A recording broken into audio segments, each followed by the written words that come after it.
we had a window that I knew we needed to seize because it was not impossible to believe that that window would close.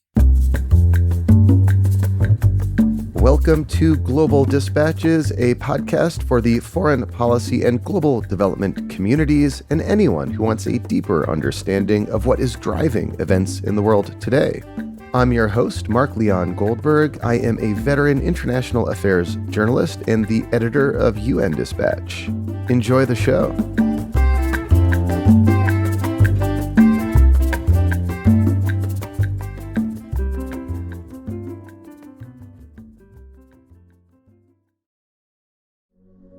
For the last 8 years, a decrepit old oil tanker off the coast of Yemen has been like a ticking time bomb, threatening to unleash unprecedented disaster in the Red Sea. The 47-year-old tanker, the FSO Safer, was fraying and decaying and filled with 1 million barrels of oil. For reference, this is about 4 times the amount that the Exonn Valdez spilled in 1989. The UN estimated that a spill from the SFO Safer would cause an ecological, environmental, and humanitarian disaster across the Red Sea region, destroying pristine reefs and imperling coastal fishing communities in Yemen, Somalia, Djibouti, Eritrea, and beyond. It would take 25 years for fish stocks to replenish. The cleanup cost alone would be $20 billion. But today's episode is about how that disaster was averted. On Friday, August 11th, the United Nations announced that the FSO Safer's 1 million barrels of oil had been offloaded. This was the culmination of a massive political, diplomatic, and logistical undertaking, and my guest today is the person who is at the center of it all, the UN's top official in Yemen, David Gressly. David Gressly is an assistant UN Secretary General with whom I spoke from Aden just hours after the last oil had been pumped out of the SFO Safer. We kick off discussing the circumstances in which the oil had become trapped in the old vessel, which is very much part of the story of Yemen's civil war. The Houthi rebel group are the de facto authorities of the port off which the Safer is moored, and David Gressly discusses the delicate diplomacy required to secure their consent for this operation. He then describes how he and his UN colleagues devised and executed a plan to remove the oil from the SFO Safer and avert a calamity in the Red Sea. Needless to say, the United Nations was not designed to remove oil from a leaky tanker in the midst of a civil war, but that is what happened, largely due to the ingenuity of David Gressly and his colleagues. So this is a good news story of a major crisis prevented. If you're new to the show, welcome. Please visit globaldispatches.org. From there, you can get in touch with me if you'd like to request a topic I should cover or a person I should interview. I love hearing from you. This is a podcast for the international affairs community and global news aficionados, and so I aim to please. And if you've not already done so, please be sure to sign up for the newsletter version of Global Dispatches, again, at globaldispatches.org. Now here is my conversation with United Nations Assistant Secretary General and top UN official in Yemen, David Gressly.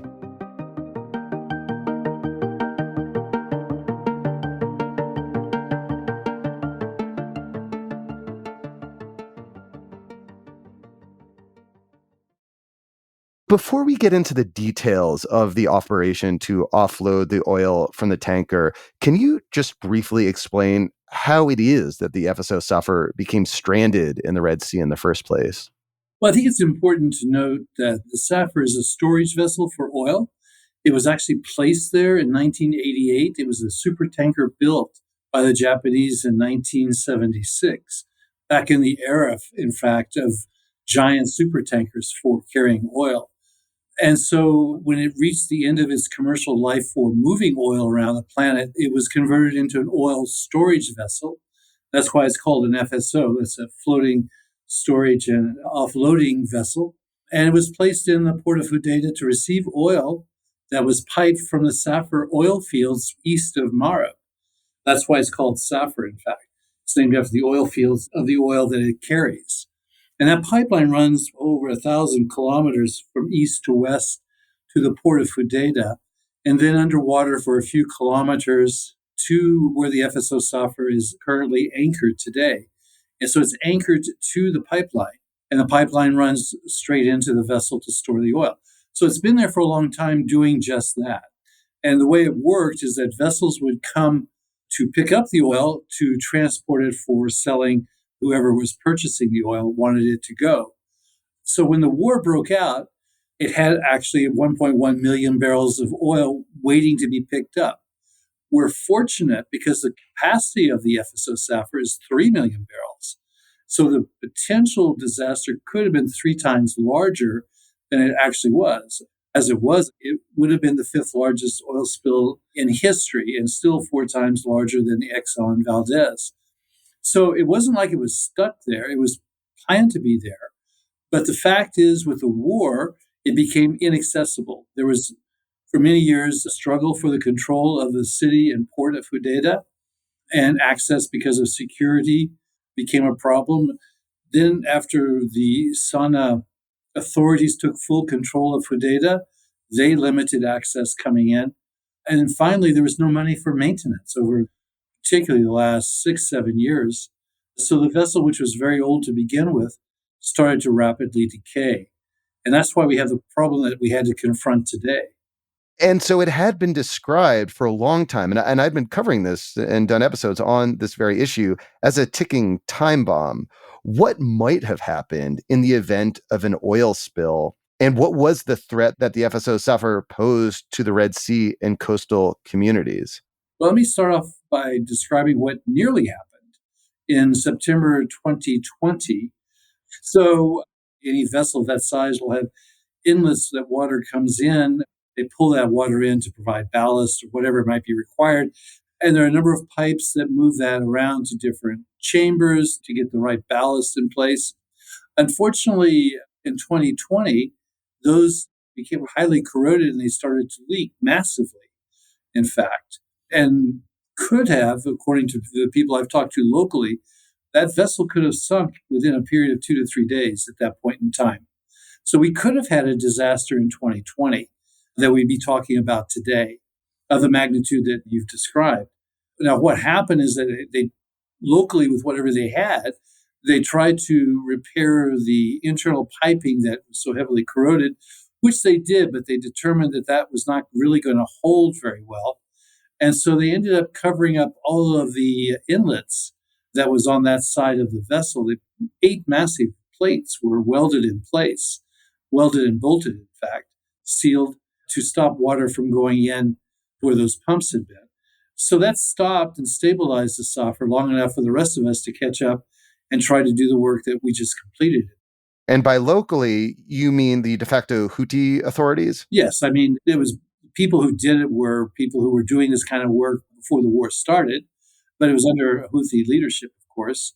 But the divers, the crew members, the Coast Guard, these are all people who were doing this kind of work prior to the conflict. They know the vessel quite well. And actually, we've relied on their expertise as well as we do our own work on the salvage side. So they knew what needed to be done, and they did what they had to do to keep it afloat. And yet it still remained a very precarious situation, given just the age and the decaying and the fraying of the tanker and the challenges that have already been experienced, as you just described. But in order to mount this really massive logistical operation, my understanding is first you needed to overcome some key diplomatic hurdles in terms of, negotiating between and with the de facto Houthi authorities that control, the port of Hodeida. What were some of the assurances or diplomatic challenges you needed to overcome in order to get this operation underway? Well, I think the main concern we faced was the perception of the DFA and the de facto authorities, whether we were trustworthy or not. So it was a giant exercise in building confidence and trust through transparency in particular. But that took time, and it took a lot of work, discussions to do that. But likewise, there was a lot of skepticism on the outside on whether the de facto authorities would actually carry through on it. It was a combination of negotiations but also reassurance to the parties concerned that indeed everybody was going to adhere to their part of the bargain. So it was a continuous negotiation, actually, right up until the very, very last day. There were issues of concern that needed to be negotiated on both sides. There were some sensitive issues. There were security issues. Are you really going to deliver this or not? What's the future going to bring? So there were numerous questions that would come up. We'd work through solutions. Then someone else would look at it a little bit differently and ask the same questions again. And so it was a very narrow path that we had to follow because the demands on us were often contradictory. The demands by one party or the other could be quite contradictory. And we had to find elegant solutions to move forward, trying to convince member states in particular to contribute to this. They wanted assurances that the money would actually be used, that the de facto authorities really would carry through with the work. And that took time and diplomacy at that level as well. Bringing the private sector in, the same. In fact, I've spoken to many now recently who said that they contributed not so much because they thought we would succeed, but because they thought at least they would be showing that they were trying to solve a problem. And they remained skeptical until the very end, until we could prove that we could actually do it. Well, tell me the story of success. This is like a good news story, and it's worth emphasizing that this is the story of a disaster averted. So, can you just maybe walk me through the hurdles that needed to be cleared logistically, technically, in order to offload this oil? I mean, I take it the UN had to buy a ship, it had to get proper insurance coverage, and work with a number of technical experts in order to get this done. So tell me, what happened? How did this operation succeed? Well, the first element, once we had the basic political agreements, was to get the funding. And then with that funding, we were then able to start procuring expertise that the UN does not normally have. Because we don't normally buy a very large crude carrier, a VLCC. We paid $55 million for this crude carrier. So it's not a small procurement item. Nor did we have the maritime expertise, though the International Maritime Organization did a great deal of technical support for us. We drew on different parts of the UN system to do that. They actually did a great job for us, as did the World Food Program. I don't think we would have succeeded buying the VLCC without their logistical knowledge, and we called upon that. And they pointed us in the right direction where we could procure a VLCC that was actually in dry dock and ready to be purchased and shipped. So it worked really very quickly. But we also went externally with maritime lawyers, insurance brokers, also brokers for vessels and so forth. We really had to bring a lot on board in order to understand what we needed to do to pull this off. And it was a constant discovery for all of us. So how does one actually, having pulled all of these resources together, gathered this kind of team of public sector, private sector organizations, how does one actually suck oil out of a tanker and into another vessel in the middle of the Red Sea? How did this work? Well, actually pretty easy. Just put a pump on one side and a hose that links it to the other side. That was actually the easy part. They were massive pumps, of course. It only took really 2 weeks to get the bulk of the oil out. And the salvage team knows exactly what they're doing, and they worked extremely efficiently. What was more problematic actually was preparing the FSO Safer for the transfer, because all of its systems were broken down. The engine didn't work and couldn't be repaired. The system of inert gases had broken down, and that's what keeps things from exploding. And other piping systems were all broken down. They spent a good bit of time just preparing the vessel to be safe and effective for the transfer. So the vessel has been emptied of oil. It's now presumably sitting in that other vessel. And this is something like 1 million barrels. That's a lot of oil and a lot of money as well. What do you know thus far about who is going to control that oil now that it's been offloaded? Well, control and ownership can be two different things. The control is by the authorities locally. The ownership is actually mixed.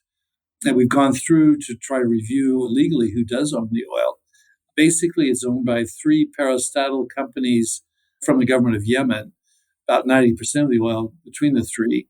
And then about less than 10% would be with private companies. So it's mixed, the ownership, which is one of the complicating factors. So if you want to sell the oil, you need to deal with all the owners about how to sell the oil, as well as the controlling authority that controls the oil. So that was one reason we went to the solution that we put forward now, which is to quickly get the oil into another vessel to hold it there long enough for the legal ownership, controlling issues to be resolved, because that could take many, many months, if not years. So we've secured the oil for now, long enough for these issues to be resolved, but they still do need to be resolved. So that's interesting. So the strategy, the apparently successful strategy, was let's just address the acute problem, get the oil off the tanker, then figure out this very complicated political and legal challenge of who might benefit from the sale of this oil. Kick that can down the road a bit. Yeah, kick it down, but not kick it down in the same way. Put the problem down the road a bit, but secure the oil in a very good way so that it's not an imminent problem in the next few years. So we have the time to work out a solution. You referenced earlier this acute emergency in 2020 in which local experts were able to handle this potential emergency at the Safer back in 2020. Here we are in 2023. The broader political context in Yemen is vastly different now than it was back then. I think it's fair to say that the conflict today is at a far reduced level than it was back then, and there has been diplomatic progress in recent months and years towards a reduction of violence and potentially even a cessation of hostilities and a ceasefire down the road. To what extent has this sort of rapprochement, if you will, contributed to the broader diplomatic environment in which you were able to secure this deal around the FSO Safer? Well, it could be the other way around, in fact, because the original agreement was reached back in March 2022, before the truce was even announced. I would like to believe that that kind of an agreement was conducive to a larger agreement that was signed thereafter. So it shows you that even small steps like this can help momentum to go carry things forward. We're in a situation now, is certainly better. There's no airstrikes going on at this point in time. The port of Hodeidah is essentially open to all non-sanctioned commodities, and sanctioned commodities are basically war material. And so it's helping the economy, particularly in the north, to come back to a certain extent. But it's also a no war, no peace situation. And so one had to be concerned that a return to war was not out of the question. And so partly to answer your question, we had a window that I knew we needed to seize because it was not impossible to believe that that window would close. I'm hoping the action of doing this will help the momentum towards the other option, which is peace. But we need to be prepared for both paths to be taken, because no war, no peace never endures. One path or the other will ultimately be taken. So hopefully we can contribute to a more positive one through the success of this project. Lastly, what's next for the saga of the FSO Safer itself? I take it still is moored in the Red Sea and will be for some time? What we intended to do, and we're working out the details on that, is to detach it from the pipeline and tow it away to a place where we can do the final cleaning. We're not going to be able to do a complete cleaning in situ, and then ultimately have it scrapped. So it actually presents no threat to the Red Sea. It's not really viable as a vessel anymore. It's a great vessel. It's a monster. But the systems are old. The original systems didn't actually match modern environmental standards anyway. So it's not really usable for anything at this point in time. So the only logical thing is to have it scrapped at this point. So that's what we'll work on next. It needs to be detached anyway in order to attach the convoy that will now sit on top of the pipeline. And that's where we attach the MT Yemen through long cables, basically. It's tethered to it, unlike the steel mount that the FSO Safer uses to mount onto the pipeline. Thank you so much for your time, and congratulations on seeing this through. Thank you for your time.